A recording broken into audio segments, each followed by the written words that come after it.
They mocked me like a nobody, but my assistant's cool silenced the room when they laughed, calling me the cleaning lady. I let their voices roll over me like dirty foam on a storm tide. I kept my head lowered, hands folded, eyes hidden behind plain glass frames, and whispered to my own pulse that in 5 short minutes I would stand up, clear my throat, and buy every shiny inch of the floor beneath their patent leather shoes. The meeting room perched near the top of a steel and glass tower that shimmered above mid-town traffic. Morning light bounced off chrome chair legs and bounced again off the smug grins of the Hart dynasty, a clan so proud of its pedigree that they rarely lowered their gaze long enough to see the janitors they stepped around.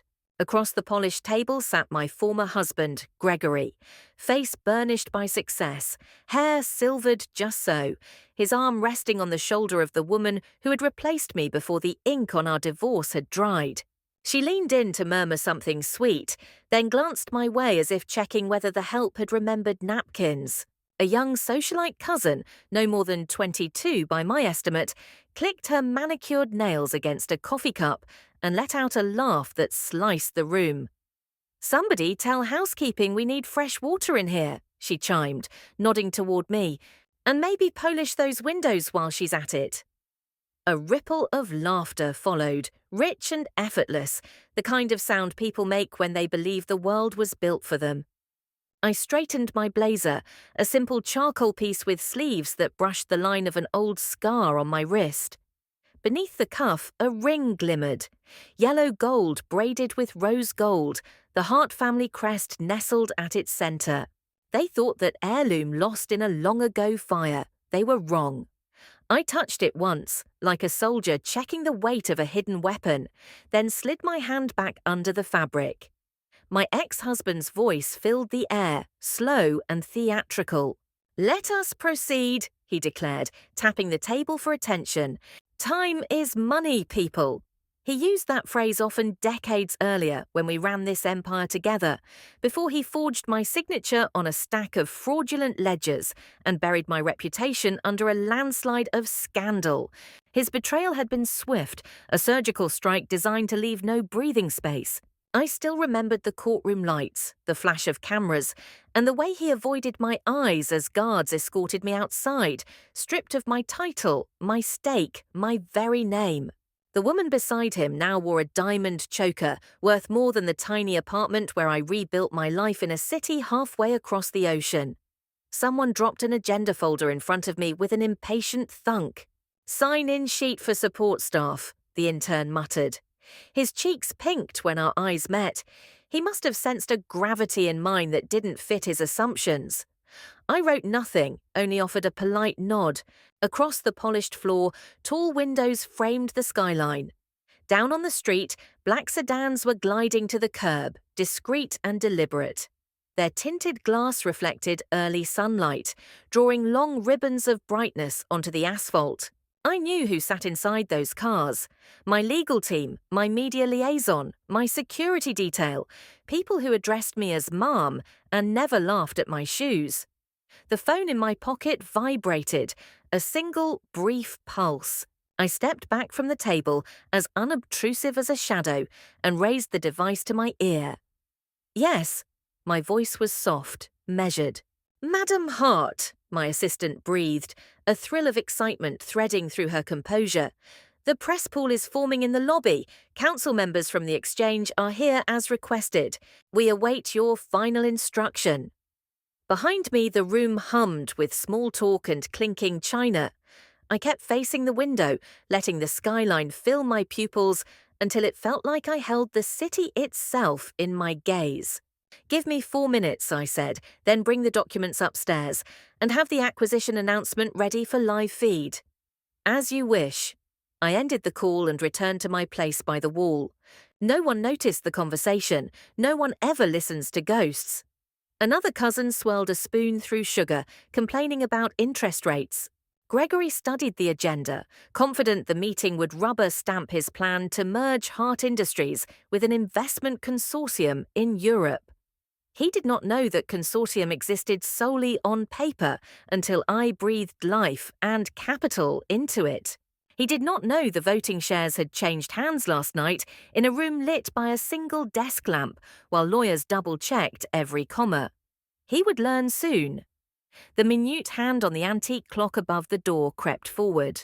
My heart beat evenly, a metronome set to calm.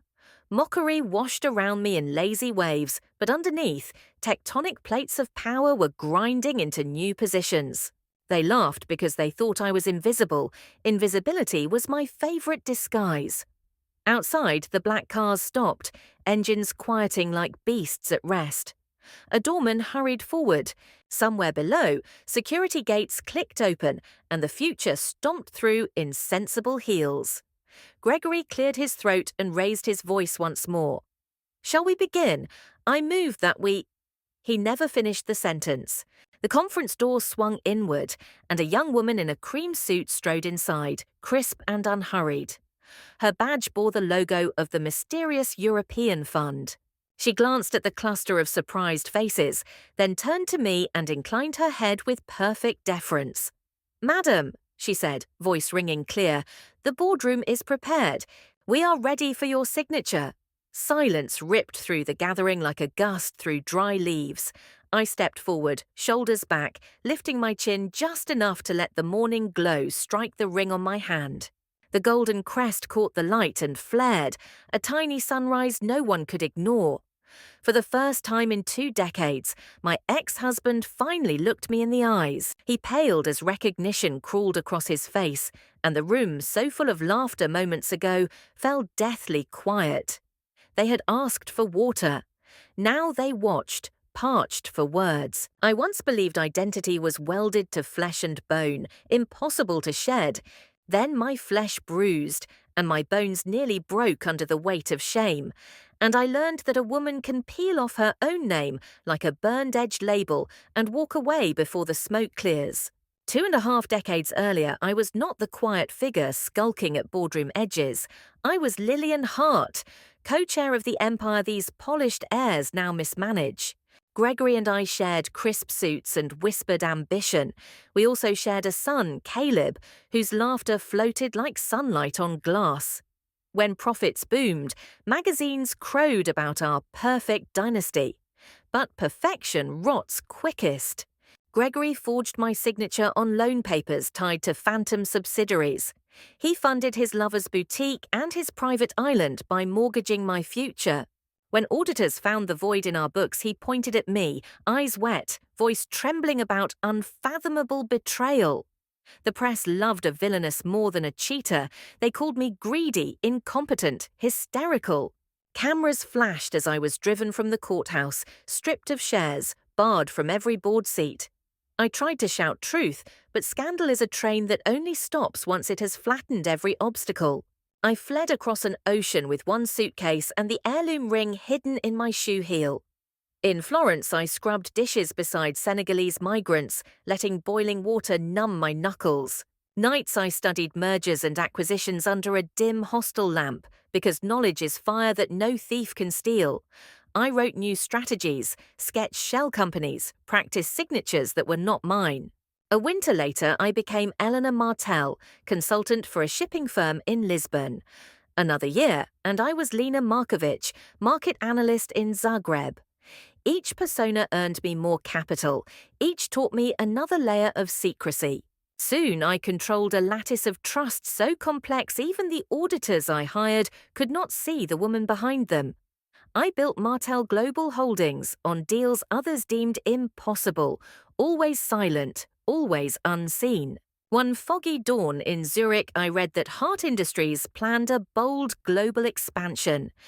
Gregory's grin filled the front page, and my pulse hammered with something older than anger. I whispered to the empty hotel room, "You took my life, now I will buy yours." That vow became a map. It took 7 patient years, 11 passports and 17 shell corporations, but the puzzle clicked. By spring of this year, Martell Global quietly purchased a distressed European consortium that, on paper, appeared eager to merge with Hart.